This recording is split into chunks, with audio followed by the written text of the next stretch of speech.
Standard costing. तो पहले बच्चों आपको समझाना चाहता हूं कि स्टैंडर्ड कॉस्टिंग ना एक टेक्निक है कॉस्ट को कंट्रोल करने की। जैसे हमने ऑपरेटिंग कॉस्टिंग का चैप्टर पढ़ा, वहां जो कॉस्टिंग था वो मेथड था। यहां पर कॉस्टिंग जो है वो टेक्निक है। दोनों में क्या फर्क होता है?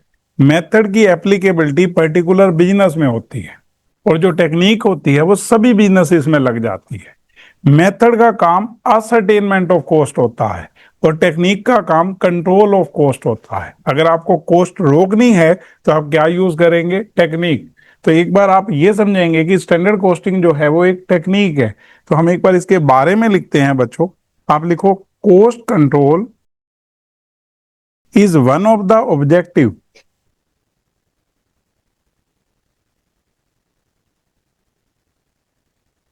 of cost management।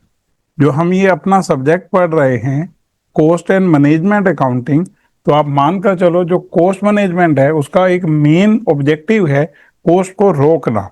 आगे बोलेंगे management of N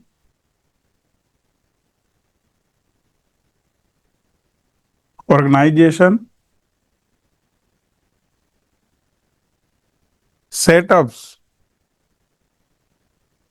pre determined cost. Predetermined का मतलब जो प्लान है आपके अकॉर्डिंग जो कॉस्ट आनी चाहिए, to compare the actual cost with the predetermined cost. मतलब सबसे पहले तो आप ये डिसाइड करते हो कि हम जो प्रोडक्ट बना रहे हैं उसकी हमारी कॉस्ट क्या आनी चाहिए। फिर एक्चुअल कॉस्ट जो आती है उसके साथ उसको कंपेयर किया जाता है। आगे लिखो बच्चों, predetermined cost are standard cost used for cost control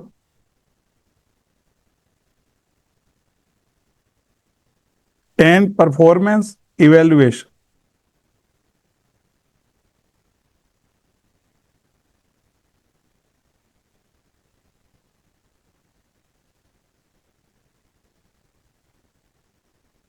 क्योंकि जो स्टैंडर्ड कॉस्ट है, अगर एक्चुअल कॉस्ट उससे ज्यादा आई है तो फिर इसका मतलब कहीं ना कहीं लेबर ने अच्छे से काम नहीं किया या फिर सामान पीछे से घटिया क्वालिटी का आया है। कोई ना कोई वजह तो रही होगी। जो कॉस्ट है हम जितनी सोच रहे थे उससे ज्यादा आई, और इसकी अगर अपोजिट कम आई है तो हम देखेंगे कि फेवरेबल क्यों आई है, वो तो हमारे लिए फायदेमंद है। तो उसके लिए सबसे पहले स्टैंडर्ड कॉस्ट निकाली जाती है। तो स्टैंडर्ड कॉस्ट का मेन काम क्या है? कॉस्ट कंट्रोल करना और परफॉर्मेंस का इवेल्युएशन करना। आगे लिखो, standard costing is a technique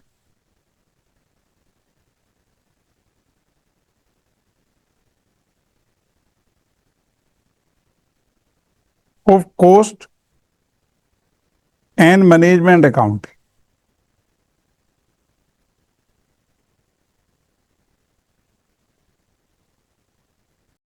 which starts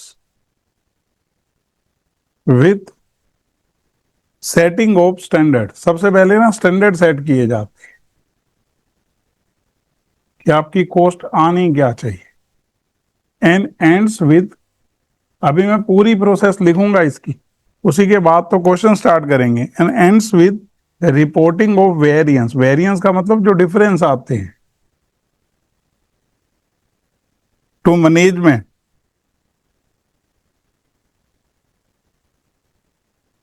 for taking corrective actions.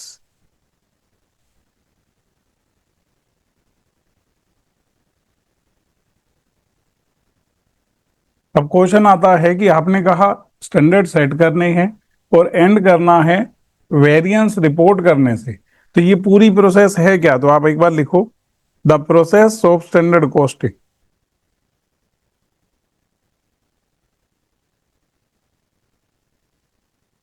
तो इसमें सबसे पहला काम है सेटिंग ऑफ स्टैंडर्ड्स।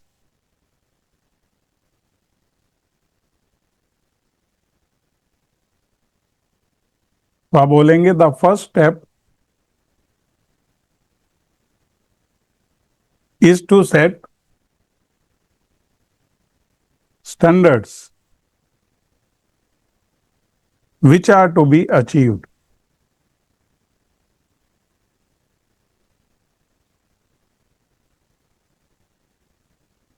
उसके बाद क्योंकि इसको एक्चुअल कॉस्ट से कंपेयर करना है तो अब आप अपनी एक्चुअल कॉस्ट पता लगाएंगे, तो आप लिखेंगे असर्टेनमेंट ऑफ एक्चुअल कॉस्ट। अभी जब मैं आपको करवाऊंगा ना ये पूरा का पूरा स्टैंडर्ड कॉस्टिंग में, एक साथ एक हम चार्ट बना लेंगे कि पूरे चैप्टर में पढ़ना क्या है, तो वहां आप देखेंगे कि हम यही कर रहे हैं, स्टैंडर्ड को एक्चुअल से कंपेयर कर रहे हैं। तो क्वेश्चन आता है एक्चुअल कॉस्ट आएगी कैसे, तो आप लिखो actual cost for each component of cost, मतलब material, labour, overhead is ascertain. Actual cost are ascertain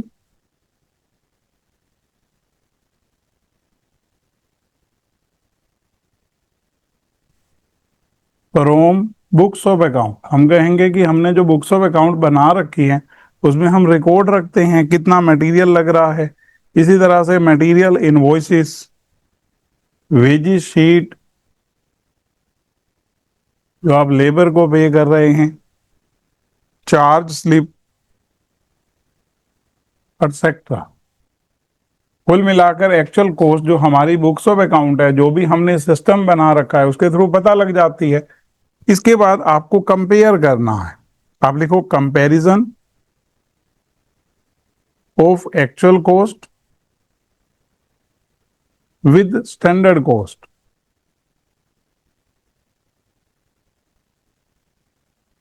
actual cost are compared with the standard cost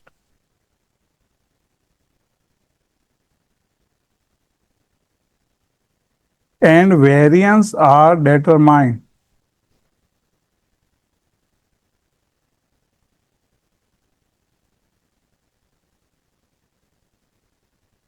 variance का मतलब बच्चों डिफरेंस होता है।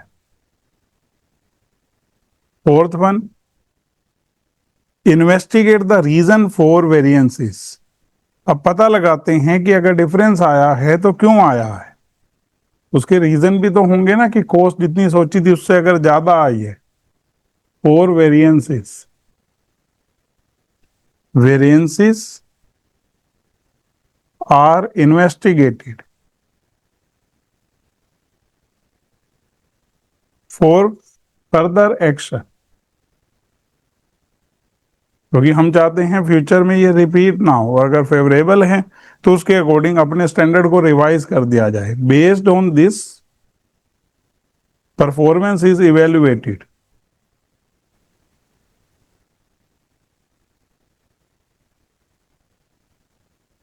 And appropriate actions are taken.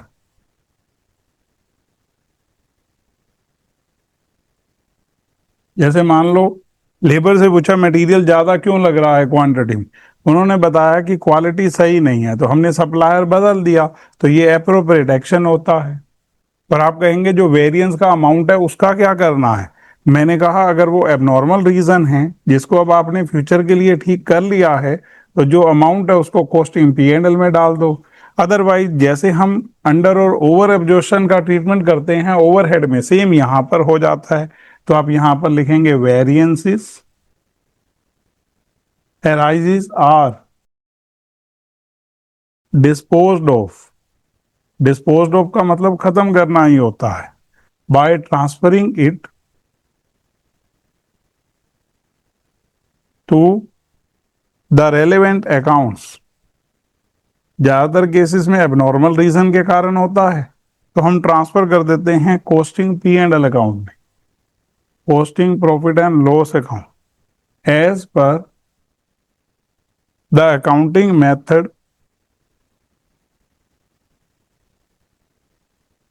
Adopted. वो हम under और over absorption में जैसे करते हैं वही करना होता है बच्चों। तो अभी तो ये प्रोसेस होगी। तो मेरे से कोई पूछे क्या क्या करना होता है, मैंने कहा सबसे पहले सेट करो स्टैंडर्ड, फिर एक्चुअल कॉस्ट डिटरमाइन करो, फिर कंपेयर करो, वेरिएंस जो पता लगेंगे उनका रीजन पता करो क्यों आए हैं, और वेरिएंस को डिस्पोज ऑफ करो। अब बच्चों मुझे आपको बताना है कि हम जो इस पूरे चैप्टर में पढ़ने वाले हैं उसको एक डायग्राम के थ्रू समझते हैं।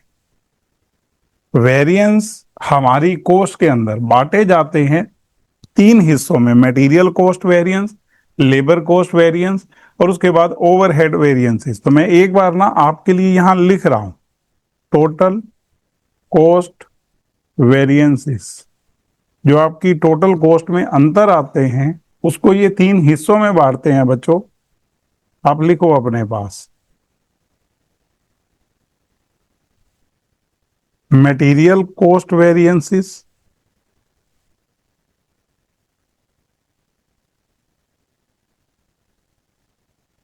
दूसरे नंबर पे लेबर कॉस्ट वेरिएंसेस,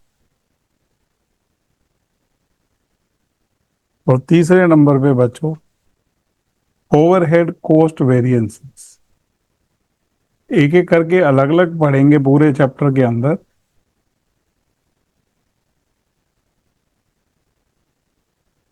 तो सबसे पहले आप आ जाओ मटेरियल कॉस्ट वेरिएंसेस।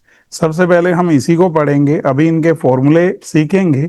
अभी के लिए समझ लो कि जो कॉस्ट वेरिएंस होता है उसके दो हिस्से होते हैं, मटेरियल प्राइस वेरिएंस, क्योंकि या तो प्राइस के कारण मटेरियल की कॉस्ट ज्यादा आई होगी, और या फिर ज्यादा लगने के कारण यूसेज वेरिएंस बोलते हैं, मटेरियल यूसेज वेरिएंस। जो आपका मटेरियल यूसेज वेरिएंस है इसके फिर दो पार्ट हो जाते हैं। पहला है बच्चों मटेरियल मिक्स वेरिएंस, अभी हम पढ़ने वाले हैं तो आपको आ जाएंगे फॉर्मूले भी समझ और सब कुछ।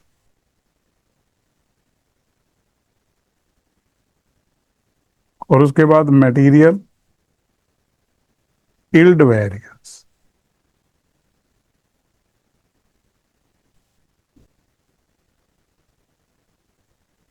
तो एक तरह से मटेरियल के अंदर हमने पांच वेरिएंस पढ़ने हैं, cost variance, price variance, usage variance. Usage के आगे फिर दो पार्ट, मिक्स वेरिएंस और यील्ड वेरिएंस।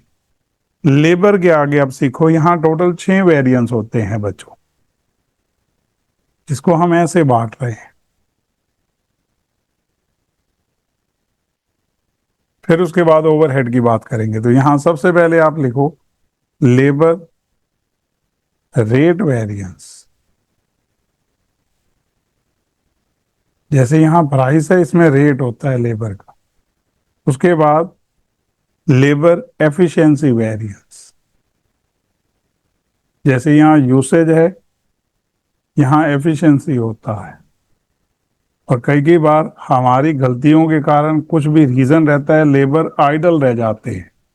फैक्ट्री में हैं, हम उसके पैसे भी दे रहे हैं, लेबर आइडल टाइम वेरिएंस। और जैसे यहाँ यूसेज के आगे दो है, यहाँ एफिशिएंसी के आगे दो पड़ेंगे। अभी जब फॉर्मूले सीखेंगे ना तभी ये याद होंगे। इसमें आप लिखेंगे लेबर मिक्स वेरिएंस, तब आपको समझ आ जाएगा ये मिक्स वेरिएंस क्या होता है। और लेबर यील्ड वेरिएंस।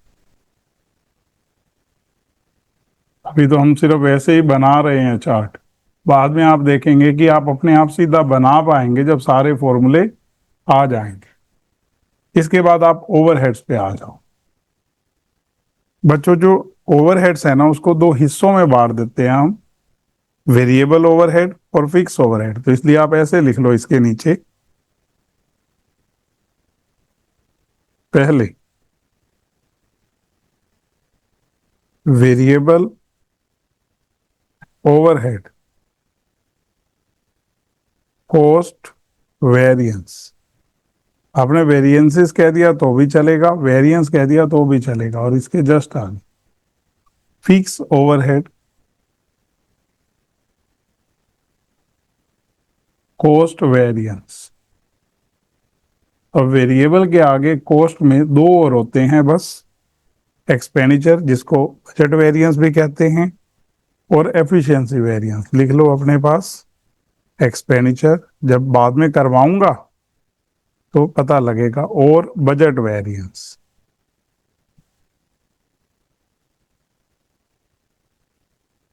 और यहां पर अगर हम बात करें तो आप बोलेंगे एफिशिएंसी वेरिएंस। और अगर आप मेरे से कहेंगे फिक्स ओवरहेड, मैंने कहा पहले तो दो, और फिर उसके बाद जो सेकंड वाला है उसके आगे तीन है, तो आप यहां लिखो एक्सपेंडिचर और बजट वेरिएंस।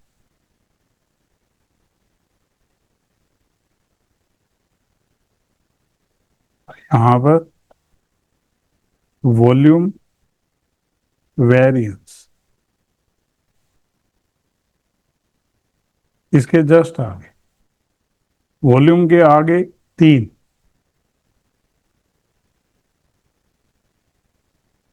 इसमें हमने कहा एफिशिएंसी वेरिएंस, कैपेसिटी वेरिएंस,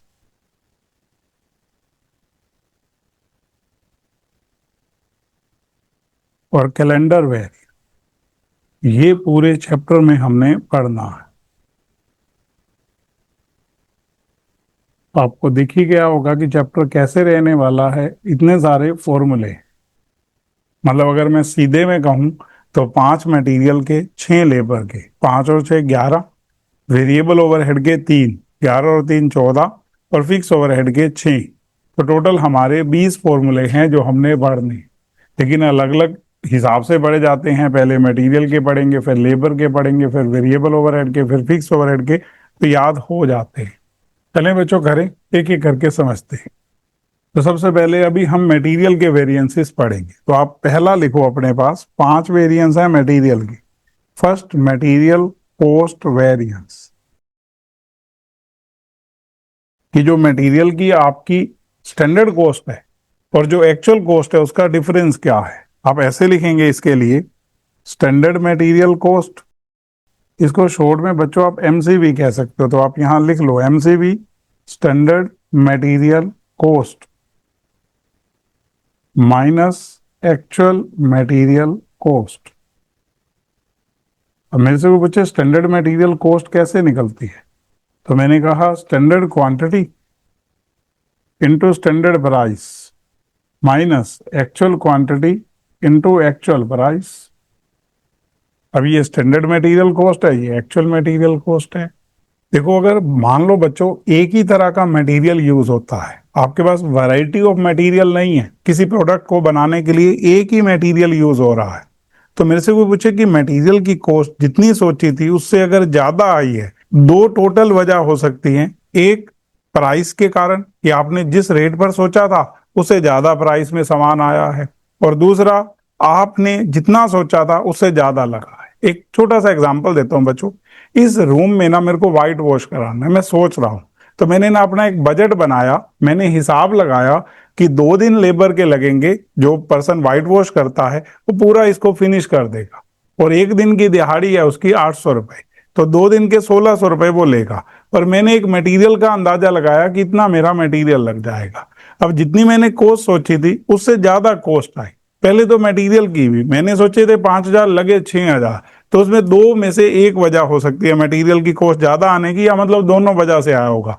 मैंने जिस रेट पर सोचा था उससे ज्यादा रेट पर मिला है, that is called price variance. कई बार होता नहीं, जैसे मैं मान रहा हूं कि ये चीज मेरी 5 रुपए की 1 यूनिट आएगी, और मैं पूछने गया तो पता लगा 5.5 रुपए की है, तो मेरा बजट तो वहीं बिगड़ गया, जो मैंने सोचा था उससे अलग हो गया।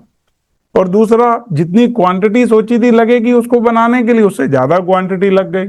तो कॉस्ट वेरिएंस के अगर एक ही मटेरियल है तो आगे दो फर्दर पार्ट होते हैं। मटेरियल कॉस्ट वेरिएंस आ गया, तो अगला लिखो आप अपने पास सेकंड, मटेरियल प्राइस वेरिएंस।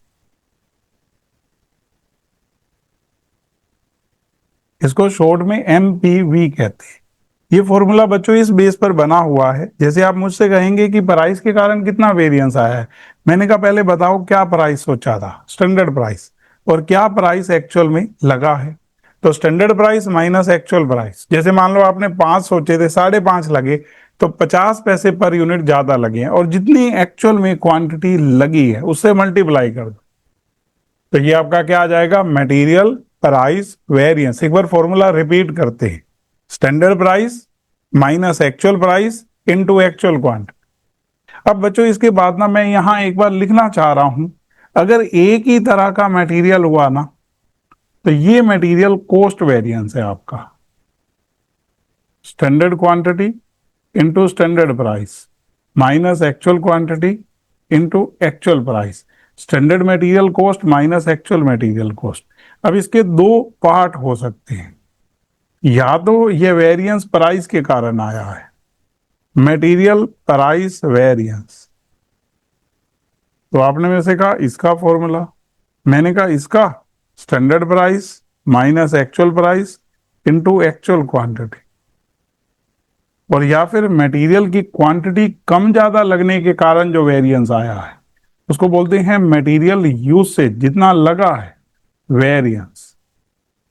अब देखो बच्चों ये चीज समझना, इन दोनों का सम ना ऊपर वाले के बराबर होना चाहिए, इन दोनों का सम ऊपर वाले के क्या होना चाहिए। तो अभी मैं जब करूंगा ना तो आप कहेंगे हाँ इन्होंने यूं ही डेराइव किया था उस फॉर्मूले को। देखो ये आपका मटेरियल कॉस्ट वेरिएंस है और ये आपका मटेरियल प्राइस वेरिएंस है, और इसमें ऐड कर दो मटेरियल यूसेज वेरिएंस, जिसको हम शॉर्ट में MUV कहते हैं। अब अगर मैं इसको यहां अप्लाई करके निकालूं तो जो यूसेज वेरिएंस का फॉर्मूला आएगा मैं वो ऊपर लिख दूंगा, बाद में मेरे को याद ही कराना है लेकिन एक बार सिखाना है आपको।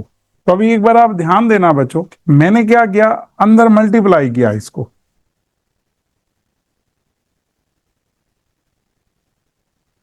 Standard price into actual quantity, actual price into actual quantity, और प्लस में मटेरियल यूसेज वेरिएंस। अब बच्चों एक बात देखो, इन दोनों में कोई अंतर दिख रहा है, एक ही बात है, actual quantity into actual price actual, और दोनों का साइन एक जैसा, ये इधर आएगा तो ये आपस में कैंसिल हो जाएंगे। तो अब रह क्या गया आपका, मैंने कहा ये इधर ले आओ, standard quantity into standard price minus standard price into actual quantity is equal to material usage variance. अब एक बार आप स्टैंडर्ड प्राइस कॉमन ले लो, हमने ले लिया, हमने बच्चों स्टैंडर्ड प्राइस जब कॉमन लिया तो ये आ गया, बस यही फॉर्मूला होता है। ये आपको बाद में वजह भी समझ आ जाएगी जब यूसेज के आगे पार्ट हो जाएंगे, जब एक से ज्यादा मटेरियल होंगे, नहीं तो ये तीन ही वेरिएंस निकलेंगे। क्या है फॉर्मूला बच्चों, standard quantity minus actual quantity into standard price. भाई प्राइस अगर मान लो कोई चेंज नहीं हुआ तो क्वांटिटी कम ज्यादा लगने के कारण जो वेरिएंस आया वो यूसेज वेरिएंस है। एक बार आप लिखो ऊपर, ये फॉर्मूला इस तरह से डेराइव हुआ है, तो इसलिए इन दोनों का सम हमेशा ऊपर वाले से मैच करेगा ही करेगा। ये अब मैं आपको क्वेश्चन कराता हूं, आपका हो गया, आ गए समझ, ठीक है ना। तो हम एक बार नीचे दोबारा लिख लेते हैं यूसेज वेरिएंस, ये तो चार्ट की फॉर्म में आ गया। आप तीसरा लिखो अपने पास, मटेरियल यूसेज वेरिएंस, शॉर्ट में हम बोलते हैं MUV। तो आप यहां लिखो MUV is equal to standard quantity minus actual quantity into standard price. आपको बच्चों ऐसे क्वेश्चन मिलेंगे, अभी हमारी स्टडी का ही क्वेश्चन 1 है। क्वेश्चन 1 कहता है the standard and actual figure of product Z are as under. इन्होंने हमें स्टैंडर्ड बताया, एक्चुअल बताया, मटेरियल क्वांटिटी मतलब ये स्टैंडर्ड क्वांटिटी है, ये actual quantity, material price per unit ये स्टैंडर्ड प्राइस है, ये एक्चुअल प्राइस है।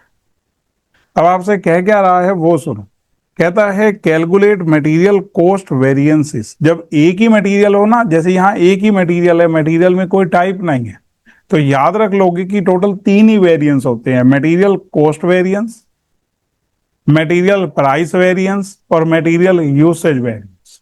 तो हम ना यहाँ पर एक टेबल बनाएंगे, वो टेबल आपको हर क्वेश्चन में बनानी है।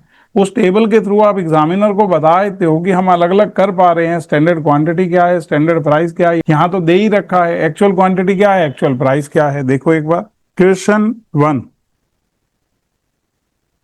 तो हमने यहां लिखा बच्चों standard quantity, standard price, standard material cost, आप खाली स्टैंडर्ड कॉस्ट भी वर्ड लिख सकते हो, actual quantity, actual price, actual material cost.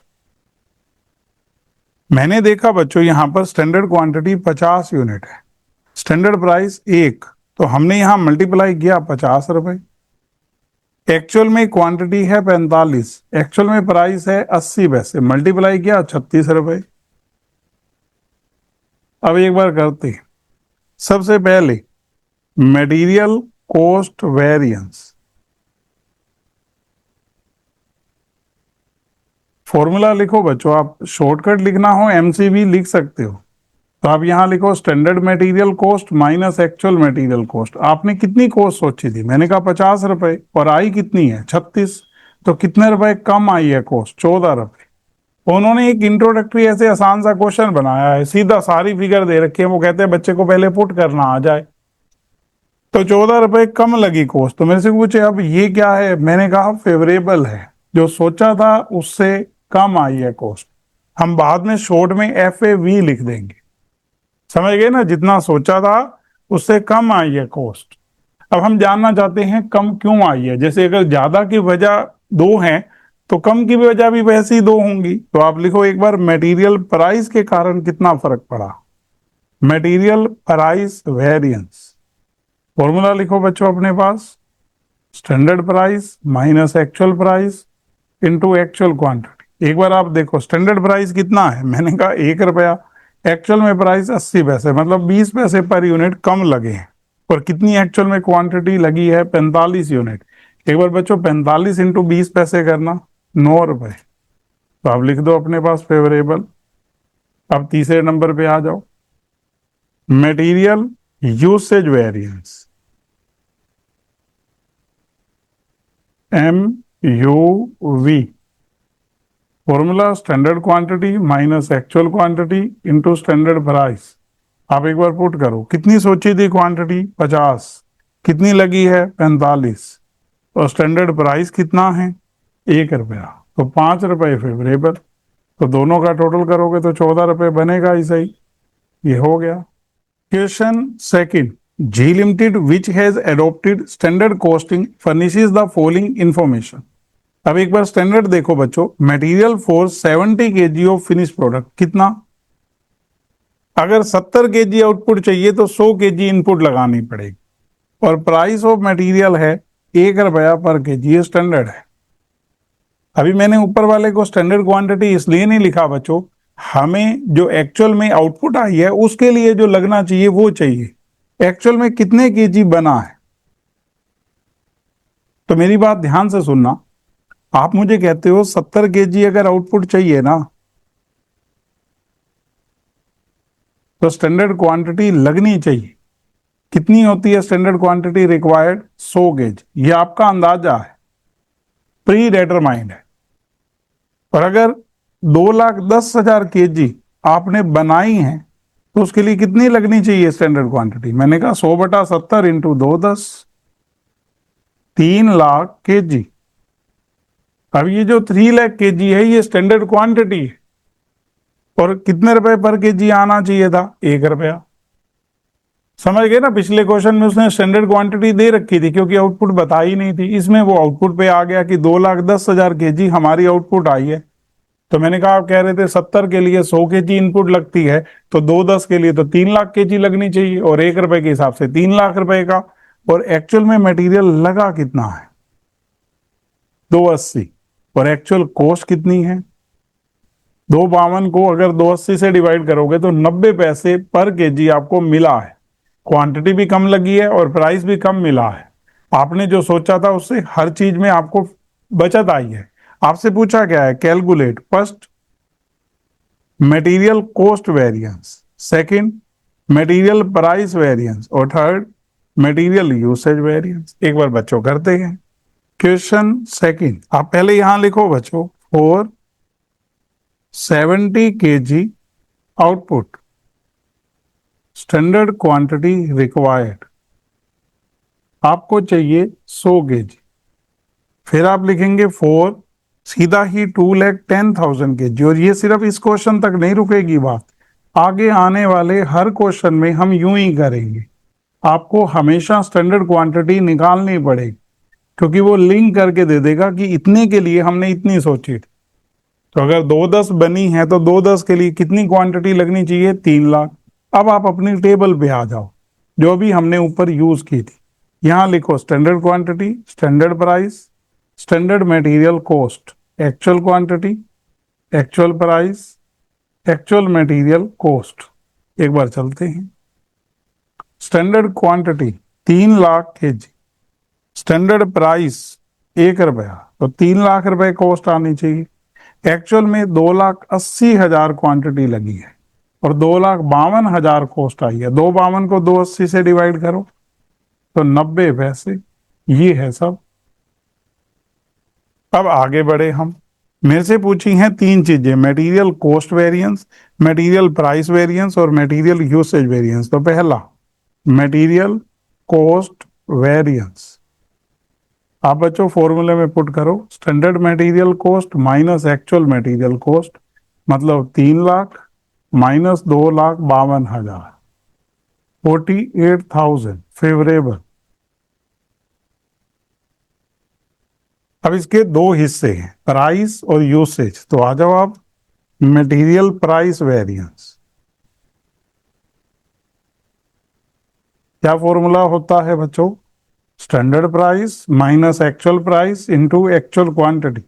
Standard price 1 है, एक्चुअल प्राइस 90 पैसे है और एक्चुअल में क्वांटिटी 280। आप बस मल्टीप्लाई कर दो, 28,000 favourable.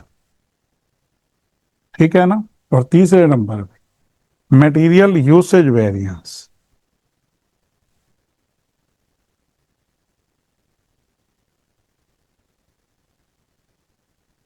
Standard quantity minus actual quantity into standard price. एक बार आप देखो, स्टैंडर्ड क्वांटिटी कितनी है हमारी? हमने कहा 3 लाख और एक्चुअल में 280। 1 रुपया स्टैंडर्ड प्राइस है, तो 20,000 यहाँ बचे हैं यूसेज के कारण, कम क्वांटिटी लगने के कारण। 28,000 प्राइस के कारण, तो टोटल 48,000 रुपये कम लगे। अपने आप आएगा इन दोनों का सम ऊपर के बराबर। Question third, real limited presents the following information for November 2008। Standard consumption of raw material A 2 kg पर यूनिट ऑफ पी, मतलब 1 यूनिट पी को बनाने के लिए 2 kg standard consumption raw material A चाहिए। Standard price of material A 6 रुपए पर kg, ये स्टैंडर्ड प्राइस है। Actually, 250 units of P were produced and material A was purchased at 8 per kg and consumed at 1.8 kg per unit of P। मैं समझाता हूं बच्चों, इन्होंने ना 250 यूनिट प्रोडक्ट की बनाई है, मतलब 1 यूनिट P के लिए 2 kg लगना चाहिए ना, तो 250 यूनिट अगर P की बनी है तो कितना मटेरियल लगना चाहिए? मैंने कहा 500 kg। और किस रेट पर आना चाहिए हमारे अकॉर्डिंग? 6 रुपए पर kg। कहता है एक्चुअल में 8 रुपए पर केजी आया है, लेकिन कंज्यूम हुआ है 1.8 केजी पर यूनिट ऑफ पी। 1 यूनिट बनाने के लिए 1.8 केजी, तो 250 यूनिट बनाने के लिए कितना लगा होगा निकल आएगा। Calculate material cost variances. तो तीनों वेरिएंस निकालने हैं क्योंकि एक ही मटेरियल है। तो एक बार करते हैं। क्वेश्चन थर्ड, आप यहां पर लिखो बच्चों, for 1 unit output standard quantity required. आपको स्टैंडर्ड क्वांटिटी चाहिए 2 kg। फिर आपने मेरे से कहा 250 यूनिट बनी है, तो लिखो फिर for 250 units output standard quantity required 2 into 250, 500 kg। अभी आप सुनते जाना आराम से। ये तो हो गई स्टैंडर्ड क्वांटिटी। अब आप आ जाओ टेबल के लिए। Standard quantity, standard price, standard material cost, actual quantity, actual price, actual material cost. Standard quantity कितनी है हमारी? 500 kg। अब आप आ जाओ स्टैंडर्ड प्राइस पर। स्टैंडर्ड प्राइस है हमारा 6 रुपए पर kg, तो मतलब 3,000 कॉस्ट आनी चाहिए। एक्चुअल में कहता है 1 यूनिट के ऊपर ना 1.8 kg लगा है, तो 250 यूनिट इंटू 1.8 करो आप मल्टीप्लाई, तो 450 kg। और 8 रुपए पर केजी आया है, तो कॉस्ट जहां 3,000 लगनी चाहिए थी 3,600 लगी है। तो एक एक करके करते हैं। तो पहला मटेरियल कॉस्ट वेरिएंस क्या होता है बच्चों? Formula standard material cost minus actual material cost, मतलब 3,000 माइनस 3,600। तो आप यहां पर लिख दो 600 एडवर्स। ये पहली हो गई। दूसरे नंबर पे material price variance, formula standard price minus actual price into actual quantity. एक बार आप देखो, स्टैंडर्ड प्राइस कितना है बच्चों? 6, एक्चुअल में प्राइस 8 और एक्चुअल में क्वांटिटी 450। एक बार मल्टीप्लाई करो, 900 एडवर्स। तीसरे नंबर पे मटेरियल यूसेज वेरिएंस,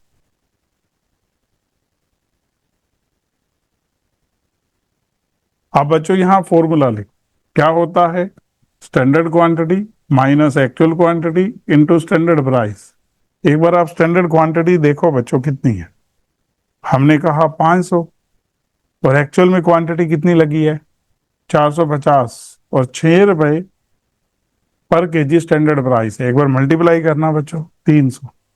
अब यूं ही है ना कि क्वांटिटी तो कम लगी है लेकिन प्राइस 6 की जगह 8 रुपए आया है, इसलिए 600 रुपए ज्यादा लग गए। वो इनसे पता लग जाता है फ्यूचर के लिए, वो वेरिएंस निकालकर देखते हैं कि अगर प्राइस सही से प्रेडिक्ट नहीं हुआ था तो अगली बार और ध्यान रखेंगे। सेकंड है हमारा मटेरियल प्राइस वेरिएंस, इसको हम शॉर्ट में बोलते हैं एमपीवी।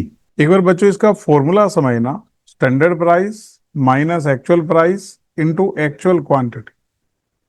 मेरे से कोई पूछे कि अब एक बार आप थोड़ा सा यहां समझाओ ये किस तरह से काम कर रहा है।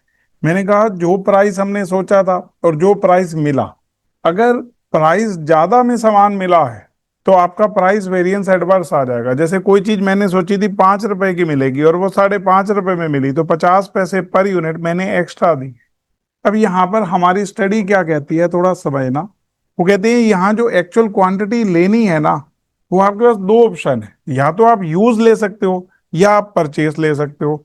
अब आपको क्या ध्यान रखना है, actual quantity used if taken, अगर हम एक्चुअल क्वांटिटी यूज को लेते हैं देन बच्चों जो हमारा प्राइस वेरिएंस है ना, यूसेज वेरिएंस के साथ मिलकर कॉस्ट वेरिएंस के बराबर होता है। मतलब आपका जो एमसीवी है वो किसके बराबर होता है? MPV plus MUV. तो अगर actual quantity use if taken then, तब तो ये मानकर चलो ये सेटिस्फाई करेगा।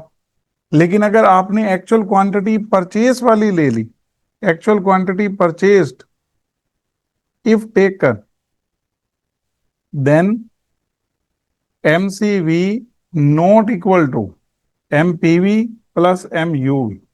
तो क्वेश्चन आता है कौन सा सही है? वो कहते हैं दोनों यूज कर सकते हैं, लेकिन आप पहले ये समझने की कोशिश करना कि हम प्राइस वेरिएंस क्यों निकाल रहे हैं। आप एक बार लिखो बच्चों, so whenever we have to calculate material cost variance and material usage variance, we will always take actual quantity used, but in case of material price variance we will use actual quantity purchased। अब इसके पीछे वजह समझो क्या है। तो हम actual quantity purchase के बेस पर चलेंगे। जनरली ये दोनों बराबर होती है, वो बहुत रेयर होता है कि अलग अलग दे रखी होती है, स्टॉक मिल जाता है। तो अब एक और आप एक्सप्लानेशन लिखो, एक्सप्लानेशन। मैं तो आपसे कहूंगा कि आप दोनों से निकाल कर आओ, प्राइस वेरिएंस क्वांटिटी परचेज से भी और क्वांटिटी यूज से भी। लेकिन आप इनकी एक्सप्लानेशन देखो जो हमारी स्टडी कह रही है। MPV can be calculated taking material used as actual quantity instead of material purchased.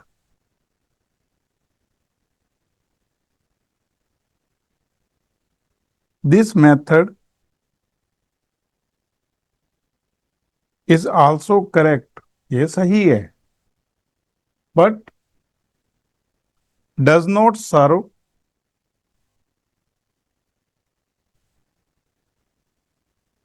the purpose of variance computation, क्योंकि जो आपका प्राइस वेरिएंस है ना, उसको निकालने का पर्पस है कि परचेज डिपार्टमेंट की कमी पता लगे जो वो ज्यादा अमाउंट पे करता है। मटेरियल प्राइस वेरिएंस में arise from variety of reasons out of which some may be controllable and some may be beyond the control। क्योंकि मान लो आप कंजम्पशन के बेस पर चलो, अभी सामान जो आया हुआ है वो यूज नहीं हुआ, तो ये तो कंसीडर ही नहीं करेगा। Of the purchase department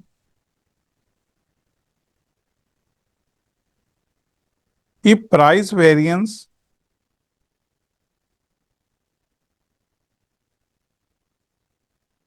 arises due to inefficiency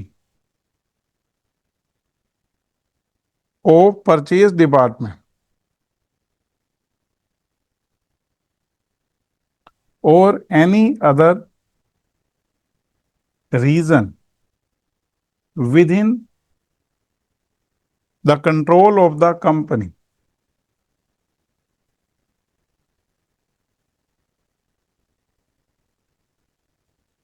then it is very important to report variance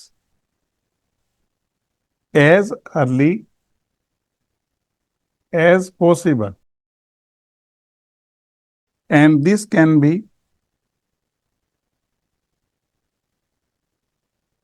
done by taking purchase quantity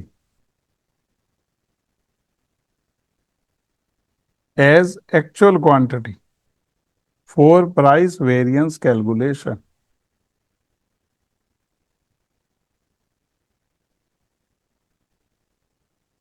Question 4. From the following particular, find material cost variance, material usage variance, and material price variance. Quantity of material purchase 3000 units. Value of material purchase 9000। एक बार बच्चों 9000 को 3000 से करो divide. अगर आपने 9000 रुपए में खरीदा है 3000 यूनिट्स, तो 3 रुपए की एक यूनिट हो गई। Standard quantity of material required per ton of finish product 25 यूनिट। स्टैंडर्ड रेट ऑफ मटेरियल इसने बोला 2 रुपए पर यूनिट। अभी ये स्टैंडर्ड प्राइस है, और 1 टन अगर आपको फिनिश प्रोडक्ट चाहिए तो 25 यूनिट आपको इनपुट लगानी पड़ेगी। ओपनिंग स्टॉक ऑफ मटेरियल नील है और क्लोजिंग है 500। तो जब आपको प्राइस वेरिएंस निकालना है ना बच्चों, तो आपको दोनों से करना है। एक बार कंज्यूम से जितना लगा है, 3000 में से 500 गए 25, और एक बार 3000 से। 3000 से आपका कॉस्ट वेरिएंस प्राइस और यूसेज सम नहीं आएगा, लेकिन वो कहते हैं कि आपको वही करना है। Finish production during the period 80 ton. एक बार बच्चों करते हैं attempt. Question 4 for 3000 units purchased, payment 9000 rupees. So actual price per unit, जिसको आप एपी बोलेंगे, 9000 को 3000 से डिवाइड करो, 3 रुपए। अब इससे आगे बढ़े हम। इसने हमें बोला है कि जो क्वांटिटी परचेज है वो 3000 है।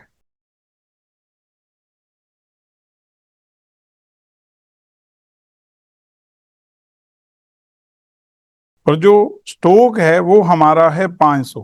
क्वांटिटी यूज्ड, आप यहां लिखो, ये 3000 गलती से, 3000 माइनस 500, 25। अब आप इसके बाद लिखो स्टैंडर्ड के लिए, for 1 ton output standard quantity required, आपको कितनी चाहिए? 25 यूनिट्स। तो अगर 80 टन आउटपुट है तो कितनी स्टैंडर्ड क्वांटिटी चाहिए? 25 गुना 80, 2000 यूनिट्स। तो एक बार अब हम टेबल बना लेते हैं, लेकिन याद रख लेना प्राइस वेरिएंस के लिए हम दो तरह से करेंगे एग्जाम में भी, standard quantity, standard price, standard material cost, actual quantity, actual price, actual material cost. अब मेरे से आप कहेंगे कि कैसे? मैंने कहा देखो, स्टैंडर्ड क्वांटिटी है हमारी 2000, ₹2 के हिसाब से 4000। एक्चुअल क्वांटिटी आप लिखेंगे 2500 जो लगी है, लेकिन जब प्राइस वेरिएंस करेंगे तो 3000, इसमें ₹3, 7500। अब एक बार करते हैं आगे। पहला है बच्चों material cost variance, standard material cost minus actual material cost, 4000 minus 7500, तो ₹3500। ये पहली बात हो गई। दूसरी, मटेरियल प्राइस वेरिएंस,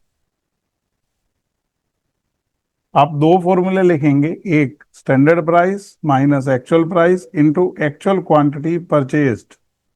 आप इसको प्रेफर कर रहे हैं, जब भी ये अलग हो, 2 माइनस 3 इंटू परचेज 3000 है, तो ये 3000 एडवर्स।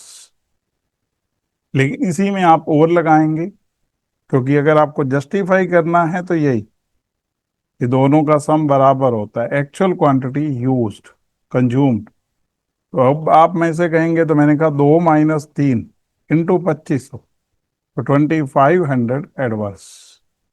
लेकिन एग्जाम में अगर दोनों करेंगे तो बेस्ट, नहीं तो ये करना, वो भी जब कभी स्टॉक हो तो, नहीं तो वो तो बराबर ही आनी है। और तीसरा, मटेरियल यूसेज वेरिएंस। अब फॉर्मूला बताओ बच्चों, standard quantity minus actual quantity into standard price. अब स्टैंडर्ड क्वांटिटी देखो 2000, एक्चुअल क्वांटिटी 2500 जो लगी है, वो सिर्फ प्राइस प्राइस के लिए है, तब लिए तो बराबर नहीं आएगा, और इनटू स्टैंडर्ड प्राइस ₹2, तो ₹1000 एडवर्स। ये question 5, following are the details of product X for the month of April 2013। आराम से समझना बच्चों कैसे है। Standard quantity of material required per unit, आप बताओ बच्चों एक यूनिट के ऊपर कितने केजी बता रहा है, और कहते हैं एक्चुअल में 1000 यूनिट बनाई है, तो 5000 केजी स्टैंडर्ड क्वांटिटी हो गई। फिर कहता है actual cost of material use, actual कितनी मटेरियल की कॉस्ट है? 714। मिसिंग फिगर वाला क्वेश्चन है, थोड़ा तंग करके दे रखा है इसने। मटेरियल प्राइस वेरिएंस कितना दे रखा है बच्चों? 51000 favourable. Actual price per kg of material is found to be less than standard price per kg of material by 10। इसका मतलब है standard price minus actual price, ₹10। Actual price standard price से कितने रुपए कम मिला है? ₹10। You are required to calculate पहला actual quantity and actual price of material use, material usage variance, material cost variance, क्योंकि प्राइस वेरिएंस तो दे ही रखा है। तो मैंने से को पूछे कैसे करोगे, एक बार सिर्फ क्वेश्चन को दोबारा पढ़ते हैं ताकि थोड़ा तो दिमाग हमारा चले। अगर एक यूनिट आउटपुट चाहिए तो स्टैंडर्ड क्वांटिटी चाहिए 5 केजी, तो आप में से कोई बताएगा 1000 यूनिट के लिए कितनी स्टैंडर्ड क्वांटिटी चाहिए? एक बात तो हमें क्लियर है कि स्टैंडर्ड क्वांटिटी 5000 यूनिट्स है। एक्चुअल मटेरियल को 714 है।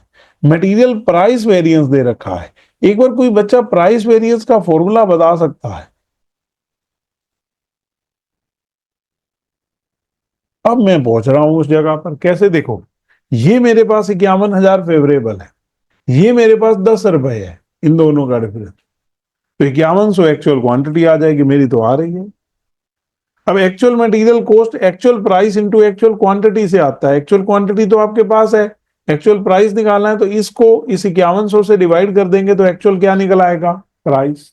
ये दो बातें तो मेरी पहले पार्ट में हो जाएंगी। अब मैं आया कि अगर एक्चुअल प्राइस 140 आ गया, यहां पुट करूं तो स्टैंडर्ड प्राइस भी आ जाएगा, और स्टैंडर्ड क्वांटिटी तो मेरे पास पहले से है। एक बार मैं लिख रहा हूं, ध्यान देना कैसे क्वेश्चन होगा, क्योंकि टेबल बन गई तो यूसेज और कॉस्ट वेरिएंस अपने आप निकल आएंगे। टेबल के लिए आपको चार चीजें चाहिए, standard quantity, standard price, actual quantity, actual price. समझ गए ना, चार चीजों से वो टेबल बन जाती है। तो एक बार करते हैं हम। तो सबसे पहले हमने यहां लिखी स्टैंडर्ड क्वांटिटी। उसने हमें बोला है कि हमारी 1000 यूनिट्स बनी हैं और एक यूनिट के ऊपर 5 kg लगता है, 5000 kg, that is standard quantity. अब एक बार आप सिंपली देखो बच्चों, हमारे पास मटेरियल प्राइस वेरिएंस है 51,000 फेवरेबल, और उधर से हमारे पास standard price minus actual price भी है 10 रुपए। उसने आप बोला है कि actual price per kg standard price per kg से 10 रुपए कम है, तभी तो आपका प्राइस वेरिएंस फेवरेबल है कि एक्चुअल में सस्ता मिला है मटेरियल। अब आप लिखो क्योंकि material price variance equal to होता है standard price minus actual price into actual quantity.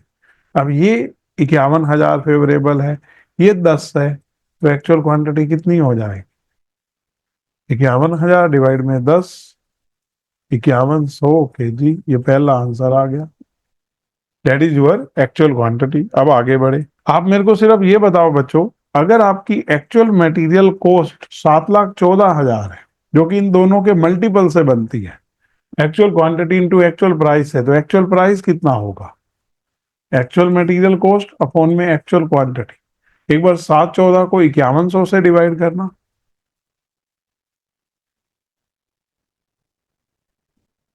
ये पहला पार्ट हो गया। इसने दो चीजें पूछी थी, एक्चुअल क्वांटिटी बता दो, हमने बता दी, और दूसरे नंबर पे इसने हमसे एक्चुअल प्राइस पूछा था, हमने बता दी। अब सेकंड पार्ट और थर्ड पार्ट के लिए ना मैं टेबल चाहता हूं, टेबल बना सकूं, लेकिन मुझे ये पता है कि मेरे पास बाकी सब तो है, स्टैंडर्ड प्राइस मिस है, क्योंकि एक्चुअल क्वांटिटी भी है, एक्चुअल प्राइस भी है, स्टैंडर्ड क्वांटिटी भी है। तो मैंने कहा आपने दे रखा है standard price minus actual price equal to 10, ये मिस है, ये 140 रुपए अभी निकाल लिया है, ये उधर जाकर प्लस होगा, तो स्टैंडर्ड प्राइस कितना हो गया, 150। एक बार आप उसमें पुट कर ले टेबल में, ताकि फिर हम निकाल पाएंगे। एक बार कोई बच्चा बताओ अब स्टैंडर्ड क्वांटिटी कितनी है हमारी। सबसे पहला पॉइंट वही लिखा है, एक बार देखकर बताओ।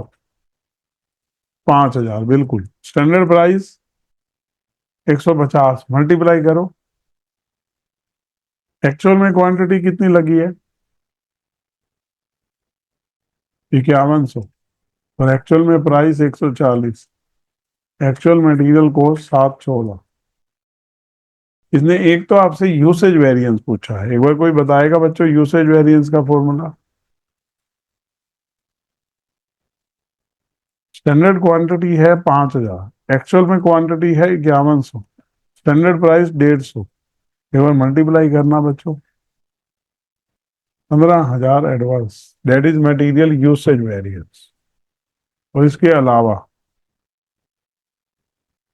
मटेरियल कॉस्ट वेरिएंस क्या फॉर्मूला होता है बच्चों, standard material cost minus actual material cost, 750 minus 714,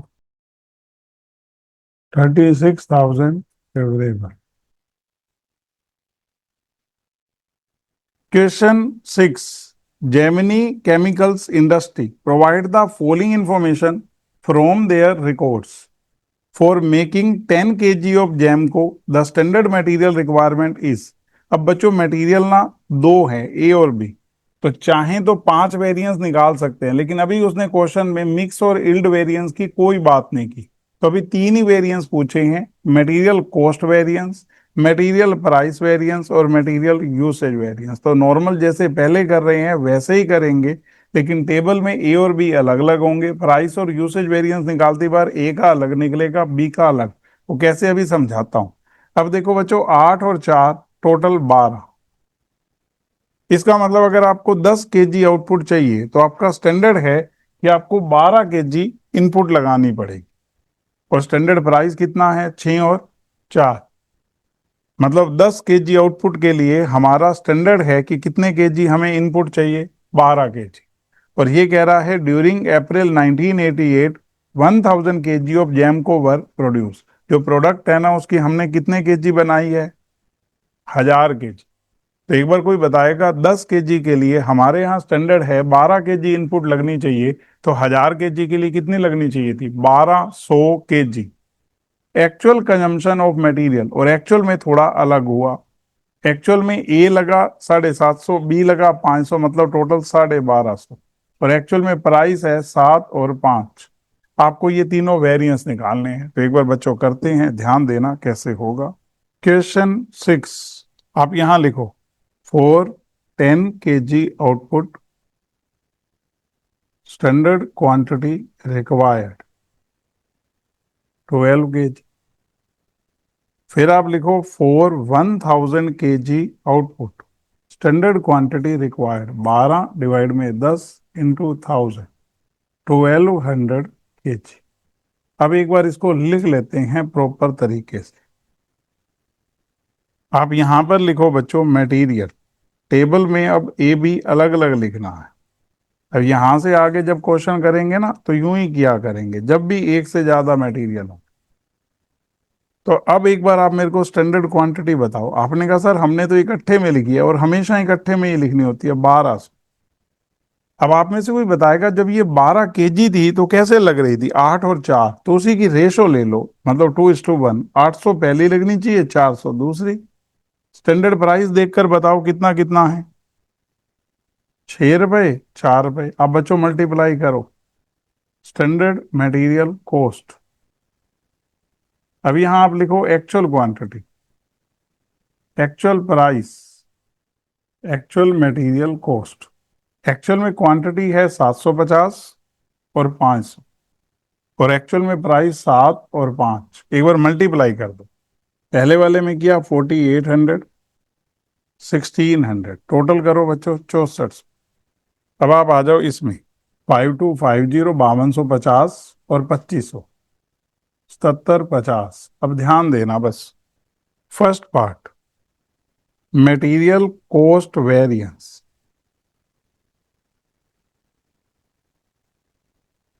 formula होता है standard material cost minus actual material cost.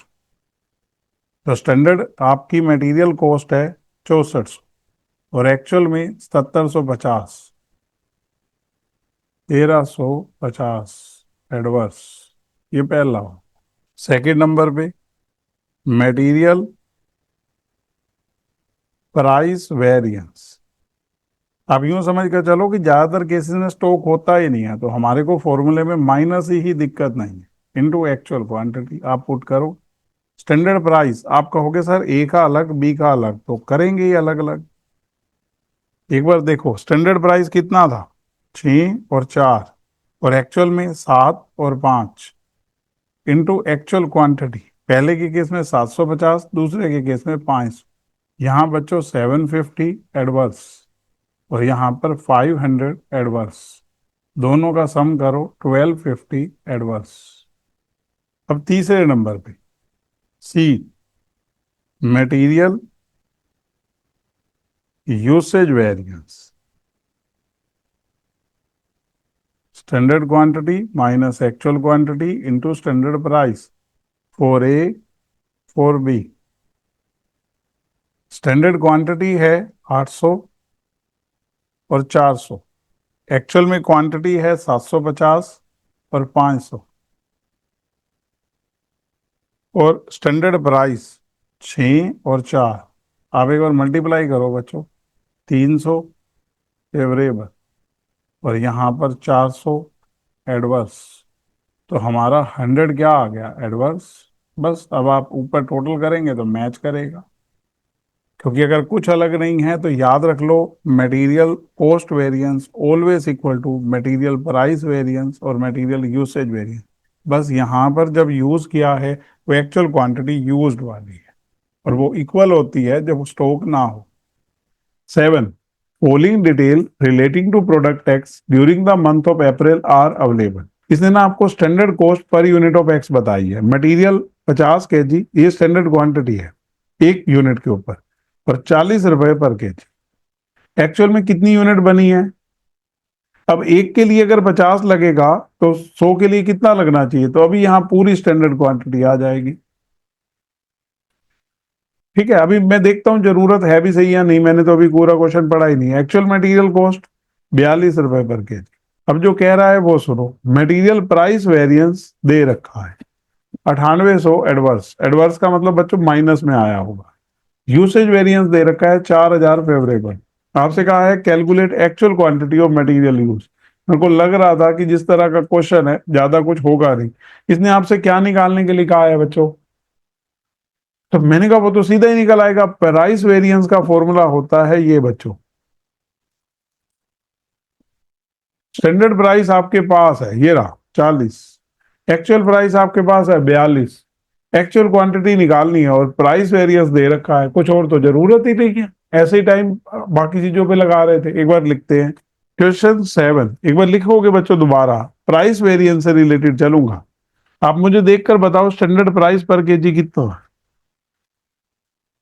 40 रुपए पर केजी। एक्चुअल में प्राइस कितना है?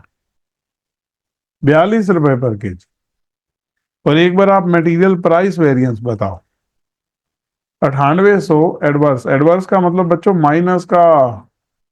अब एक बार आप प्राइस वेरिएंस का फॉर्मूला लगाओ, क्योंकि उसको क्वांटिटी चाहिए। तो फॉर्मूला क्या होता है? Standard price minus actual price into actual quantity.